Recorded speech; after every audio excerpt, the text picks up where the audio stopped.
കൂട്ടുകാരെ, നമുക്കിന്ന് ഒരു വെറൈറ്റി ഡിഷ് വയ്ക്കാം. വെറൈറ്റി ഡിഷ് എന്ന് പറഞ്ഞാൽ പ്രൗൺസ് തീയലാണ്, അതും കുടംപുളി ഇട്ട്. അപ്പം എൻ്റേതായ രീതിയിൽ ആ ഒരു തീയൽ എങ്ങനെയുണ്ടെന്നുള്ളത് നമുക്ക് കാണാം. എല്ലാവരും ഒന്ന് കൂടുക അതിനകത്ത്.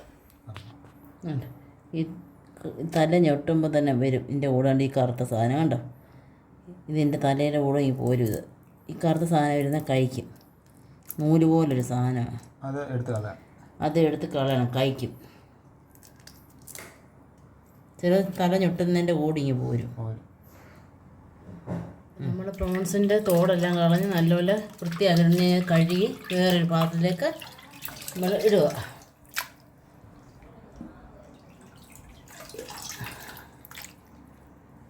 ഒന്നര കിലോ പ്രോൺസ് വാങ്ങിച്ചതാണ്. കഴുകി വന്നപ്പോൾ വേണ്ട ഇത്രയേ ഉള്ളൂ. നമ്മുടെ 2 കൈപ്പിടിക്കുള്ളതേ ഉള്ളൂ. ചെറിയ ഉള്ളി ചെറുതാണെങ്കിൽ 2ആയിട്ട്, വലുതാണെങ്കിൽ 4ആയിട്ട് കീറിയിടണം, നീളത്തിൽ കീറിയിടണം. അപ്പോൾ നമുക്ക് വേവാൻ വേണ്ടി ഒരു പാൻ വെച്ചിട്ടുണ്ട്. വെളിച്ചെണ്ണ ചേർക്കാം. കൊഞ്ച് നമുക്ക് അതിലോട്ടിടാം.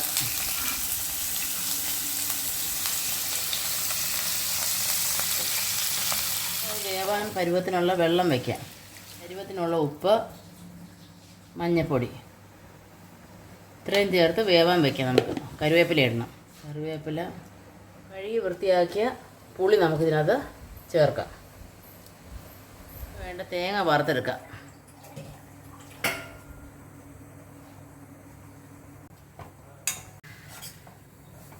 അപ്പം തേങ്ങ മൂത്തിട്ടുണ്ട്. നമുക്ക് ഈ കളറാവണം.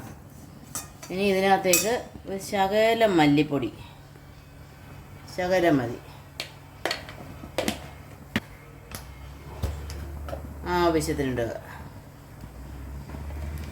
ഒരു 2.5 ഇട്ടു. ഒന്ന് ഇളക്കി വിടാം. അപ്പം മുളക് പൊടി എല്ലായിടത്തും ആയി കറക്റ്റ് ഉണ്ടെന്ന് തോന്നിയാൽ പിന്നെ ഇടണ്ട, അല്ലെങ്കിൽ ശകലം കൂടെ ഇടാം. അപ്പോൾ ഉണ്ട്, ആവശ്യത്തിനുണ്ട്. 2.5 മതി. മുളക് പൊടി ഇട്ട് ആ പച്ച ചവ മുളകിൻ്റെ മണം മാറി കഴിയുമ്പോഴത്തേനും ഓഫ് ചെയ്യണം. ഓഫ് ചെയ്തിട്ടും നമ്മളൊന്ന് ഇളക്കി വേണം. കാരണം ഇത് ഇതിൻ്റെ ചീനിച്ചിട്ടാണ്ട് ചൂട് കൂടുതൽ ഇന്ന് പിടിക്കരുത്, കരിഞ്ഞു പോകരുത്. അതുകൊണ്ടാണ് പിന്നെ ഇളക്കിക്കൊണ്ടേ ഇരിക്കുന്നത്. ഒരു അരമണിക്കൂർ വെന്തിട്ടുണ്ട്. അത് വെന്ത് വരുമ്പോഴത്തേന് ഈ കൊഞ്ച് ഒരുമാതിരി ചുരുണ്ട രീതിയാവും. ഇത് നമുക്കൊരു വേറൊരു പ്ലേറ്റിലോട്ട് തണുക്കാനായിട്ട് വയ്ക്കും. കാരണം ഇതൊന്ന് തണുത്തിട്ട് വേണം പൊടിച്ചേച്ച് അരയ്ക്കണം. അപ്പോൾ ഇത് ഇങ്ങോട്ട് പ്ലേറ്റിലോട്ട് മാറ്റാം.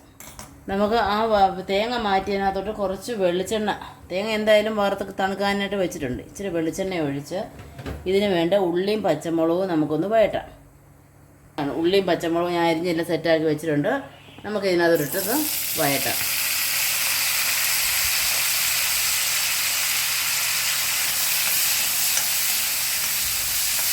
അപ്പോൾ നമ്മുടെ ഉള്ളി വഴണ്ടിട്ടുണ്ട്.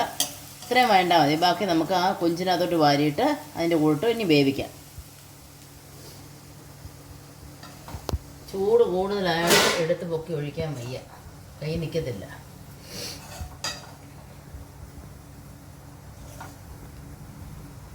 ഒന്ന് ഇളക്കി ചേർത്ത് ഇത് അതിൻ്റെ കൂടെ നിന്ന് വേവട്ടെ.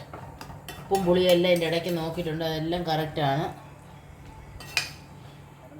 അപ്പോൾ നമ്മളിനിയും ഇത് ചെറുതായിട്ട് തണുത്തിട്ടുണ്ട്. നമുക്ക് ഇനി ഇതിനകത്തിട്ട് പൊടിച്ചിട്ട് ഒന്ന് അരച്ചെടുക്കാം. അരപ്പ് ഇപ്പോഴത്തേനും അത് വെന്തോ.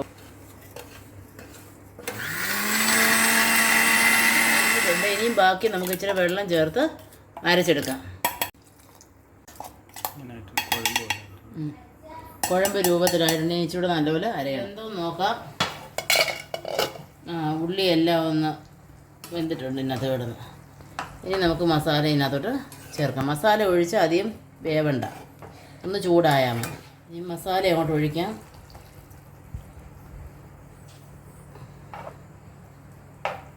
നമുക്ക് ഈ ഉള്ളി വഴറ്റുന്നതിൻ്റെ കൂടെ തേങ്ങാക്കൊത്ത് ഇഷ്ടമുള്ളവർക്ക് തേങ്ങാക്കൊത്ത് വേണേൽ വറുത്തിടാം.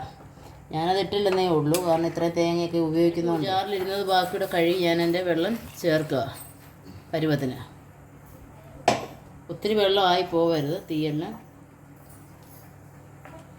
ഉപ്പ് നോക്കിയിട്ട് ആവശ്യാനുസരണം ശകല ഉപ്പും കൂടെ ചേർക്കാം. എല്ലായിടത്തും ഒരു തിള വന്നു കഴിയുമ്പം നമ്മളത് ഓഫ് ചെയ്യണം. അല്ലാതെ വെട്ടി തിളച്ച് കഴിഞ്ഞാൽ അതിൻ്റെ രുചി അങ്ങ് പോകും. ഇപ്പോൾ വേണ്ട എല്ലായിടവും തിളച്ചിട്ടുണ്ട്. നമ്മളിനി ഓഫ് ചെയ്യുക. നമ്മൾ ആ ഉള്ളി വഴറ്റിയതിനകത്ത് തന്നെ കടുക് വറുക്കുന്നത്. ഇച്ചിരി ചെറിയ ഉള്ളി അരിഞ്ഞിട്ട് വേണം കടുക് വറുക്കാൻ.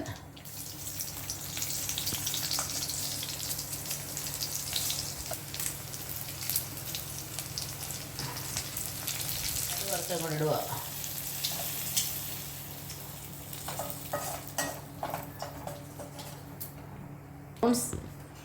തീയൽ റെഡി. ഇനി ഇത് ചോറിലൂടെ ഒരു പിടുത്തം അങ്ങ് പിടിക്കുക.